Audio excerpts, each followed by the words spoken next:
ঢাকায় সিনেমার mega star Shakib খানকে নিয়ে শুরু হতে যাচ্ছে নতুন এক বিগ বাজেটের প্রজেক্ট। প্রযোজনা করছে ক্রিয়েটিভ ল্যান্ড। সিনেমার নাম এখনো চূড়ান্ত হয়নি, তবে ইতোমধ্যে শুরু হয়েছে জোর প্রস্তুতি।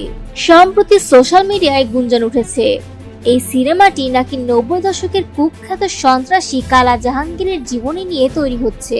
তবে বিষয়টিকে পুরোপুরি ভিত্তিহীন ও বিভ্রান্তিকর বলে দাবি করেছেন সিনেমা সংশ্লিষ্টরা। পরিচালক আবু হায়াত মাহমুদ এবং প্রযোজক শিরিন সুলতানা এক লিখিত বিবৃতিতে বিষয়টি স্পষ্ট করেছেন।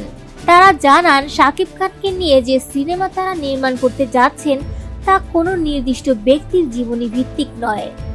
তাদের ভাষায়, আমরা লক্ষ্য করেছি কিছু ভুল তথ্য ছড়ানো হচ্ছে।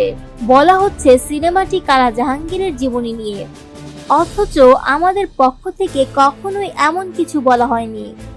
বরং আমরা স্পষ্ট করে জানাতে চাই, এই সিনেমাটি কোনো বাস্তব চরিত্রের উপর নির্ভর করে নির্মিত হচ্ছে না। তারা আরো যোগ করেন, আমরা এমন একটি গল্প বলার চেষ্টা করছি যা গুলিস্তান থেকে গুলশান সব শ্রেণীর দর্শকের মন জয় করবে।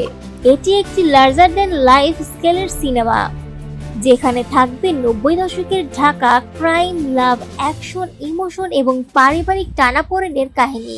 পরিচালক আরো জানান, বর্তমানে চলছে সিনেমার প্রি প্রোডাকশনের কাজ।